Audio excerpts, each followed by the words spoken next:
రజనీకాంత్ హీరోగా లోకేష్ కనగరాజ్ డైరెక్ట్ చేస్తున్న కూలీ సినిమా నుంచి పెద్ద అప్డేట్ వచ్చింది. ఈ సినిమా షూటింగ్ పూర్తయినట్లు సన్ పిక్చర్స్ ప్రకటించింది. ఈ చిత్రంలో నాగార్జున, ఉపేంద్ర, శృతి హాసన్, సౌబిన్ కీలక పాత్రలు పోషిస్తున్న సంగతి తెలిసిందే. రజనీకాంత్ కెరీర్లో ఇది 171వ చిత్రం.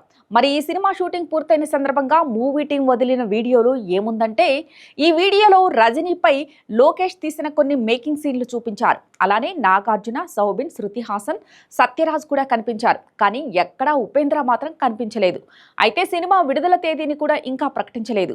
పూజా హెగ్డే ఈ చిత్రంలో స్పెషల్ సాంగ్స్ చేస్తున్నట్లు ఇప్పటికే మూవీ టీం ప్రకటించింది.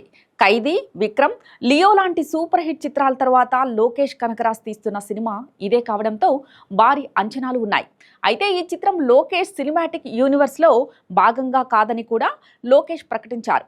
ఇక ఈ చిత్రానికి సంబంధించిన డిజిటల్ రైట్స్ కొనుగోలుపై తెగ వార్తలు వస్తున్నాయి. ఓటీటీ సంస్థ అమెజాన్ ప్రైమ్ వీడియోస్ ఈ చిత్రం రైట్స్ని భారీ ధరకి కొనుగోలు చేసినట్లు సమాచారం. ప్రైమ్ వీడియో ఏకంగా 120 కోట్లకి ఓటీటీ రైట్స్ కొనుగోలు చేసినట్లు టాక్.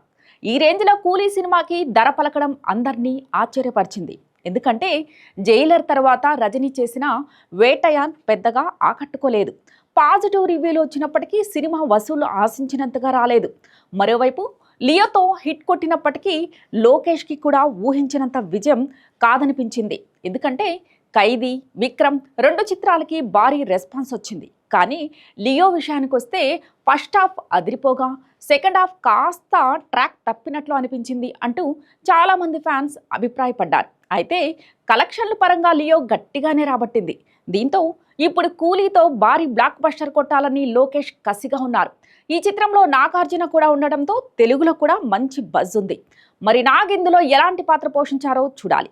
సన్ పిక్చర్స్ భారీ బడ్జెట్తో ఈ చిత్రాన్ని నిర్మిస్తోంది. జైలర్తో రజనీ ఈ నిర్మాణ సంస్థకి బ్లాక్ బస్టర్ ఇచ్చారు.